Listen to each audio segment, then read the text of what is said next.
मैं कल्पना वर्मा, आप देख रहे हैं सी न्यूज पर वक्त है न्यूज बुलेटिन्स का। आइए नजर डालते हैं न्यूज बुलेटिन्स पर। अलीगढ़ में 19 वर्षीय हिंदू युवती ने लगाए गंभीर आरोप और गैर समुदाय के लोगों ने 14 दिन तक दरगाह में युवती को बंधक बनाकर रखा। युवती मौका पाकर भागी दरगाह से और हिंदू महासभा को बताई युवती ने आप बीती। गैर समुदाय के युवक के साथ जबरन कराना चाहते हैं शादी। चाची चाचा दादी पर भी लगाया युवती ने धर्म परिवर्तन करने का आरोप। वहीं एसएसपी को दी लिखित शिकायत और आरोपियों के खिलाफ कठोर कार्यवाही की मांग। क्या मामला था ये? सर, मैं कुछ से प्यार करती थी। मैंने जब घर वालों को बताया तो उन्हें ये मंजूर नहीं था। मुझे मारते थे, पीटते थे और मुझे ज़बरदस्ती मेरी दादी के पास भेजा गया और वहाँ पे मेरी मुसलमान लड़के से शादी भी करानी चाहिए, लेकिन मैं वहाँ से मौका पाकर भागी और फिर भी वो लोग मुझे ढूंढ रहे हैं। लेकिन मैंने खुद से शादी कर लिया। मैं उनके साथ बहुत खुश हूँ। मुझे ज़िंदगी उनके साथ बिताना चाहती हूँ और मुझे मेरे पति को और उनके घर वालों को, मेरे परिवार से बहुत खतरा है। वो मेरे मारना भी चाहते हैं। किस तरीके का दबाव बनाते थे वो? सर, वो जान से मारने का भी दबाव बनाते थे। बोलते थे शादी नहीं करेंगे, अगर करी इस लड़के से शादी नहीं कराएंगे या करी तो हम दोनों को मार देंगे। क्या कोई धर्म परिवर्तन की भी बात कही जाती थी आपसे? नहीं, ऐसा कुछ नहीं। अच्छा, अभी एसएसपी कार्यालय आप क्यों आए कप्तान साहब से मिलने? सर, मुझे अपने पति और उनके परिवार की सेफ्टी चाहिए। कहाँ के रहने वाले हैं? पंचवार कॉलोनी पास से अलीगढ़। और वो लड़का कहाँ का है? वो अटैच। क्या नाम है उसका? क्या मामला है, किस लेकर के एसएसपी ऑफिस पहुँचे? देखिए, आज हम लोग एक बहुत ही गंभीर मामला है। इस मामले को लेकर आज कप्तान साहब के पास आए हुए हैं। मामला कुछ इस प्रकार का है कि एक हिंदू बेटी को एक दरगाह में जबरन बंधक बनाकर रखा गया। उसके बाद में उसे धर्म परिवर्तन कराकर मुस्लिम लड़के के साथ शादी करने का दबाव बनाया गया। इस तरह का मामला है। तो इस मामला बहुत ही गंभीर है। इसे लेकर हम कप्तान साहब के पास आए हुए हैं कि ये जो मामला है इसकी जांच करके दोषियों के खिलाफ कठोर कार्रवाई होनी चाहिए। प्रकरण एक बालिक बेटी है, उसकी दादी जो कि 4 वर्ष से उस दरगाह पर रह रही है। गत दिनों उसकी परिवार वालों ने, क्योंकि वो इस्लाम धर्म से प्रभावित हैं, तो उन्होंने मुस्लिम लड़के से शादी कराने के लिए कहा उससे। बेटी ने जब विरोध किया तो उन सब लोगों ने मिलकर उसे वहाँ दरगाह पर ले गए और दरगाह में बंधक बनाकर रखा। मौका पाकर वो लड़की वहाँ से फरार हो गई। हमारे संपर्क में आई और उसने अपने जो प्रेमी था उसका, लड़की का, हिंदू लड़का, उससे शादी कर ली है। अब परिवार वाले उसको, लड़के को और उस लड़की को, दोनों को जान से मारने की धमकी दे रहे थे। इसलिए कप्तान साहब के पास आज इस बेटी को हमने पेश किया है। कप्तान साहब ने अभी जांच करके कार्रवाई का आश्वासन दिया है और जो अवैध रूप से ऐसे बहन बेटियों को और महिलाओं को वहां पर रखते हैं दरगाह वाले, उसकी जांच करके कार्रवाई का आश्वासन भी दिया है और जो बेटी है उसकी सुरक्षा का भी आश्वासन दिया है। हम लोग अभी यही मांग करते हैं कि ऐसे लोगों के खिलाफ कठोर से कठोर कार्रवाई कप्तान साहब के द्वारा होनी चाहिए। अलीगढ़ से सीनू संवाददाता संजीव शर्मा की रिपोर्ट। अलीगढ़ टप्पेबाज ने किए बुजुर्ग व्यक्ति से पैसे पार।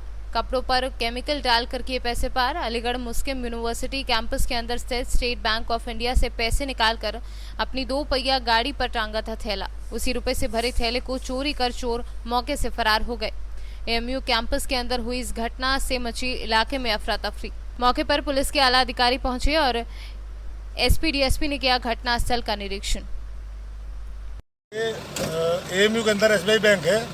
मोहम्मद आरिफ सोनो बंदूखा, उम्र 58, ये टेक्नीशियन है इसमें एजुकेशन विभाग में। इन्होंने बैंक से 40,000 रुपये निकाले थे और वो थैले में रखकर ये अपनी बाहर एक मोपड़ खड़ी थी, उस पर रखकर ये घूमकर खड़े हो गए और पीछे मुड़कर अपना बात करने लगे, फुजार लेने लगे।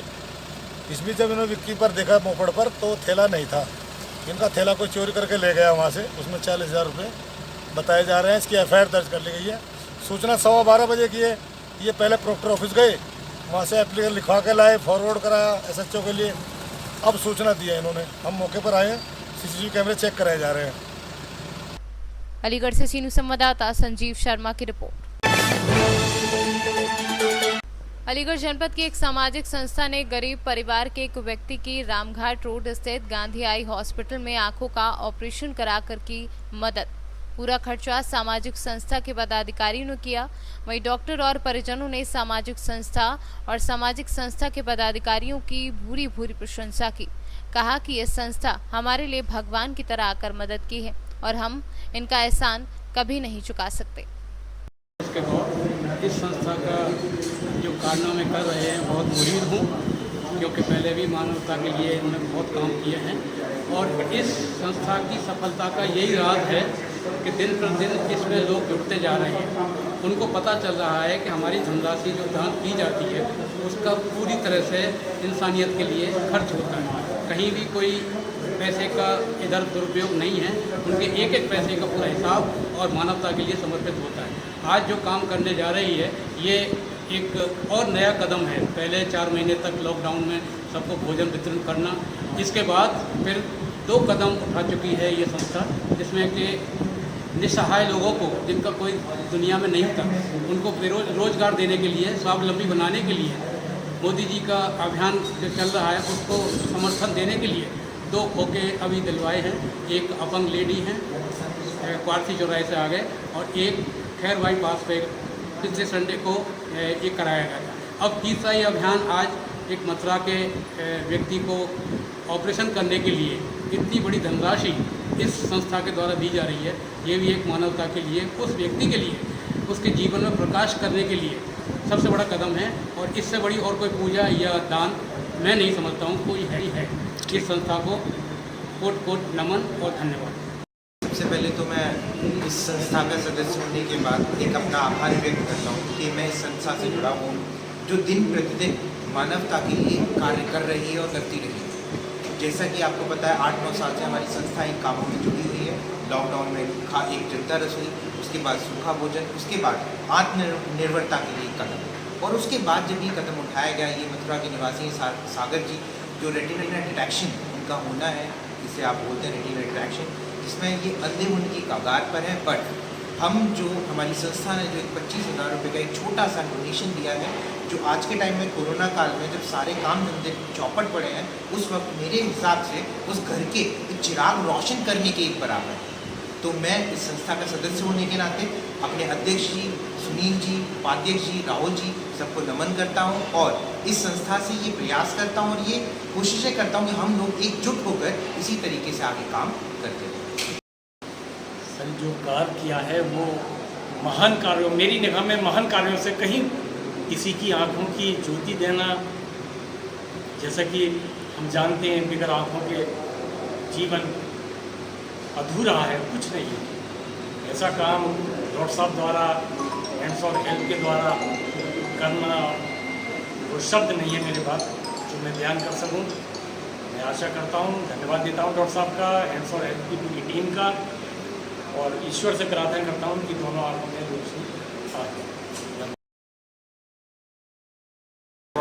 ये संस्था है, ये हमारे लिए नई नहीं है और ये इससे पूर्व भी पीड़ित मानवता की सेवा के लिए ऐसे जो रोगी जिनके पास कोई संसाधन उपलब्ध नहीं है उनके लिए देवता स्वरूप में ये लोग उपस्थित होते हैं और इनका किसी जाति, किसी धर्म, किसी लिंग, किसी उससे भेदभाव नहीं है। चाहे वो अलीगढ़ का है, अलीगढ़ से बाहर का है, जो वर्तमान में जिनका उपचार इनके द्वारा कराया जा रहा है, और एक बड़ी धनराशि 25,000 रुपये आज के समय में कम धनराशि नहीं होती है।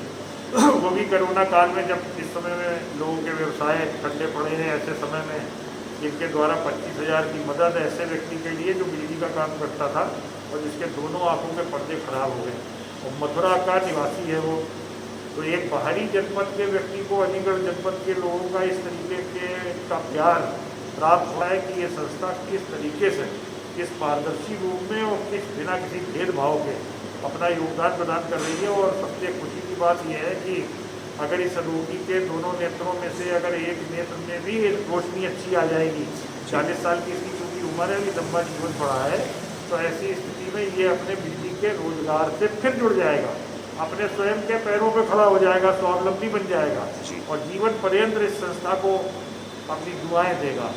तो इस संस्था का निसंदेह कार्य बहुत सराहनीय है और इस संस्था की एक उज्ज्वल भविष्य की भी हम कामना करते हैं और आशा करते हैं कि आप लोग इसी तरीके से काम करते रहिए। जो चिकित्सालय के स्तर पर कोई सहयोग, मदद की आवश्यकता होगी तो उसके लिए हम लोग आपके लिए तत्पर हैं। जो हमारे सहयोग से सीमा से परे होगा उसके लिए हम आपका सहयोग लेंगे।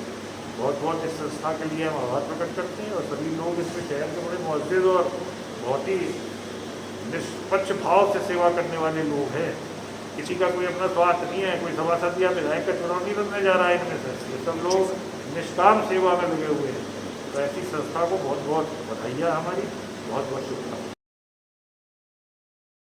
मैं ये कहना चाहती हूँ, मेरी संस्था हैंड फॉर हेल्प मुझे बहुत मदद मिली है और मेरे हस्बैंड का आज सर्जरी होने जा रही है। मैं ये चाहती हूँ कि बस उनकी सर्जरी अच्छे से हो जाए और उनको देखने लग जाए। मैं हमेशा हैंड फॉर हेल्प के लिए आभारी रहूँगी। किस तरह की प्रॉब्लम थी आपके हस्बैंड को जो है? डायबिटीज़ की प्रॉब्लम के कारण उनकी आंखों की रोशनी चली गई। ठीक। पैसे का मैनेजमेंट नहीं कर रहे हैं, बल्कि वास्तव में एक एनजीओ का कार्य कर रहे हैं और उसको ग्राउंड लेवल पर, धरातल पर उसको हमारे सामने करके दिखा रहे हैं। बहुत अच्छी संस्था है। उन्होंने लॉकडाउन में भी बहुत सारे लोगों को, कई परिवारों को भोजन प्रोवाइड कराया था निरंतर। बहुत अच्छा प्रयास है इन सबका। मैं आप सभी को बहुत बहुत धन्यवाद करता हूँ, बहुत बहुत कॉन्ग्रेचुलेशंस एंड उम्मीद करता हूँ कि आप इसी तरह से और भी आगे नेक कार्य करते रहेंगे और जो मेरा समर्थन प्राप्त हो, जहाँ पे मैं आपकी सहायता कर सकता हूँ, जहाँ पे मैं आपके काम आ सकता हूँ, तो आप मुझे बताएं। मैं आपकी थैंक यू सर। सागर नाम का पेशेंट है जिसको इंसुलिन डिपेंडेंट डायबिटीज़ मेलाइटिस है और ये बहुत लंबे समय से डायबिटीज़ होने के कारण उसकी आंखों में डायबिटीज़ की वजह से पत्तों पर खून आ गया। बीमारी इतनी ज़्यादा आगे बढ़ रही थी कि एक आँख तो उसकी पूरी तरह से खत्म हो गई, तो उसमें ज़्यादा उम्मीद नहीं है। दूसरी आँख भी बहुत ज़्यादा ख़राब स्थिति में है। पेशेंट की आर्थिक स्थिति बहुत अच्छी नहीं थी। हमने पहले उसका जो भी ट्रीटमेंट कर सकते थे किया, लेकिन अब उसको ऑपरेशन की आवश्यकता है।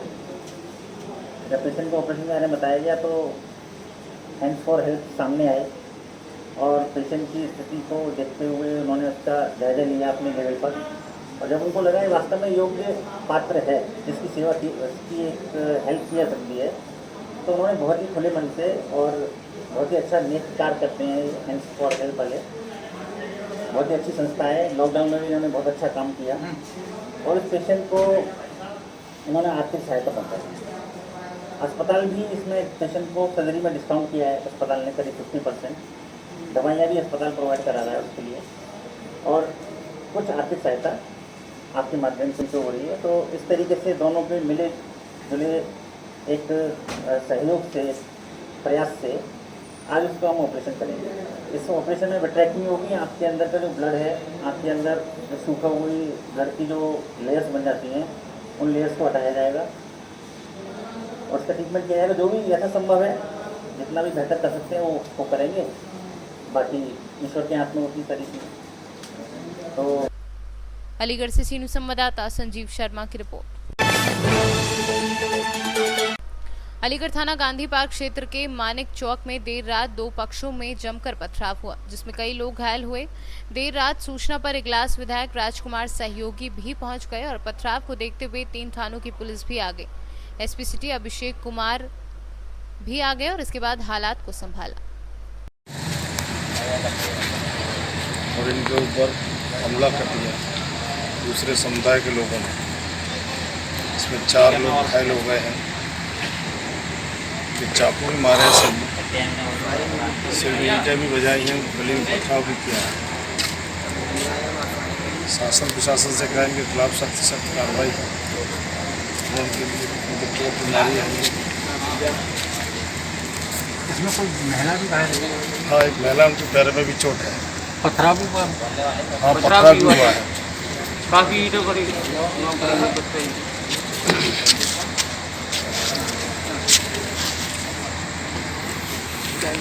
अरे ये तो आ गई होंगी तुम्हारे पास, विधायक जी की बाइट भेज रहा हूँ मैं। अलीगढ़ से सीनू संवाददाता संजीव शर्मा की रिपोर्ट। न्यूज बुलेटिन में फिलहाल इतना ही। बाकी देश और दुनिया से जुड़ी बड़ी खबरें जानने के लिए विजिट करें हमारी वेबसाइट cnewsbharat.com पर और अपडेट रहने के लिए प्ले स्टोर से डाउनलोड करें सी न्यूज भारत ऐप। बने रहिए सी न्यूज के साथ, हर खबर आपके साथ, आपके हाथ।